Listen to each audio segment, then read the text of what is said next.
Yo，我係波子，今日我要介紹一個非常之有益嘅食材，就係花生啦。唔講你唔知，香港人其實好注重健康噶，因為佢哋成日食花生。嗱，食花生有好多好處噶，好似保持心臟健康啦，控制食慾啦，仲可以慳翻幾十蚊，即時免費睇戲。咦，嗰邊有人打交喎，有花生，你咪唔食啊嘛？冇錯，今日要講嘅食花生就係一個網絡潮語，意思即係話袖手旁觀，食花生等睇戲啊！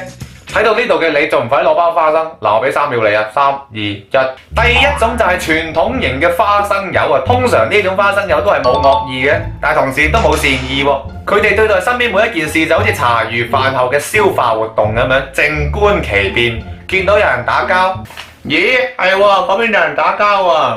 見到有人撲落樓梯，咦係喎，嗰邊有人撲落樓梯喎。見到有人食花生，咦係喎，嗰邊有人食花生喎。再埋啊！通常呢種花生油嘅存在感都係極低㗎，有咩事起上嚟佢都係一副待機毛咁樣。如果你走去問佢點解你唔幫手啊，佢哋就會用一早 set 好咗嘅自動回覆金句答你。關我鬼事咩？我都唔識佢。而當然你好清楚嘅係，就算個花生油真係識事主，佢都會用同一句關我鬼事咩？我都唔識佢。然後繼續睇，繼續食花生。做到啊！第二種人叫做病毒花生油。點解叫病毒花生油呢？因為呢種人嘅傳染能力係極高嘅。佢唔單止係一個花生愛好者，佢仲好中意神化花生油呢種行業，經常會彈出1、2句金句：睇人喐街最開心，食住花生最抵讚。有花生你唔係唔食啊？傻的嗎？講到好似食花生睇人點死係一件至高無上嘅行為咁，但其實佢只不過想合理化自己袖手旁觀、自私、性無能，無能幸災樂禍嘅行為，仲好意思整句金句令更加多人 join 佢哋嘅花生兵團。所以點解而家出街有幾百萬市民都唔安全㗎？點解有小朋友俾車撞傷失救都冇人理？唔係現場冇人喺度，而係太多花生殼遮住佢哋對眼睇唔到啫。第三種就係叫做 FF 花生油。首先要講清楚呢種花生油嘅心地其實好好㗎，因為見到有人有意外嘅時候，你第一時間就會注意到，而且心中都會有一絲好想幫手嘅諗頭。但真係淨係得一絲㗎咋，因為好快佢哋就會幻想呢個時候應該好快有人幫手嘅。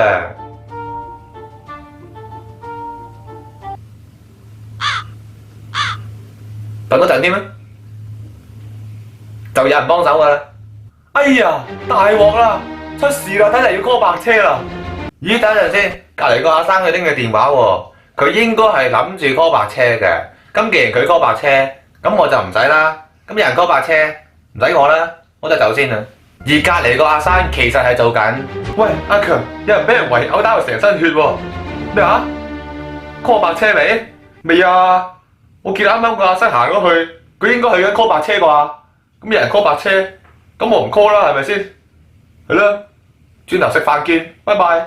然後第四種就係叫做八卦花生油，上至明星醜聞，下至朋友分手或者係某人嘅不幸。呢種花生油係咁多種花生油入邊最中意食花生嘅人。每一日佢哋最緊張嘅唔係返工，唔係返學，唔係社會國家大事，最緊張嘅係自己。No， 佢連自己都唔緊張啊！佢最緊張嘅就係身邊邊度有花生食。有 Facebook 有 Instagram 就一定會 follow 嗰啲八卦抽水起底 page。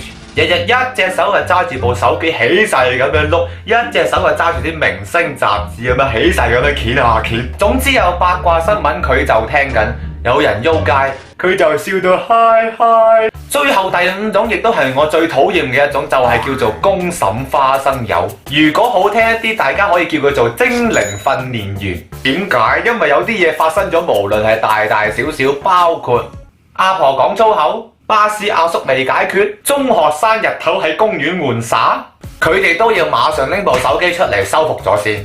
咦，有個阿婆喺公園瞓緊覺喎，去啦22世紀精靈修復器。哇！睇下佢瞓得幾樣衰，皮卡皮卡超，皮卡皮卡超。啊！修復完成啦，等我幫個精靈改個威啲嘅名先。新界極醜惡高齡港女強姦個公園啊 ！Pose。呢種花生友話佢哋係公審專員真係冇錯㗎，成日要彰顯正義，為萬惡抱不平，為全人類起底。但其實大部分都係未問先審，未鬧嘅先起底，結果到頭嚟無辜嘅事主一係俾人認錯做14巴港女，一係就無啦啦變走數佬俾人通緝。當然呢班花生友梗係有理冇理，開心 share 咗先講啦，見人 share 我又 share， 一齊推到佢租街先講啦。可能大家會覺得我太過激進，食下花生啫又唔係殺人放火，佢哋只係善用緊網絡言論自由啫。但係大家有冇諗過，你所講嘅每一句説話其實都有可能成為殺人武器？又或者如果你係受害者咧，你俾一班人圍觀食花生，見你咁慘，仲要踩到你兩腳，你仲會唔會笑得出呢？真心講句啊，如果起錯底，班花生友咪又係 sorry 都冇句，delete咗自己個花生帳號，然後另起爐灶。相反，事主身敗名裂，日日俾人騷擾，如果被起底嘅人受唔住網民嘅言論壓力而去自殺，有份食花生嘅你，又過唔過意得去呢？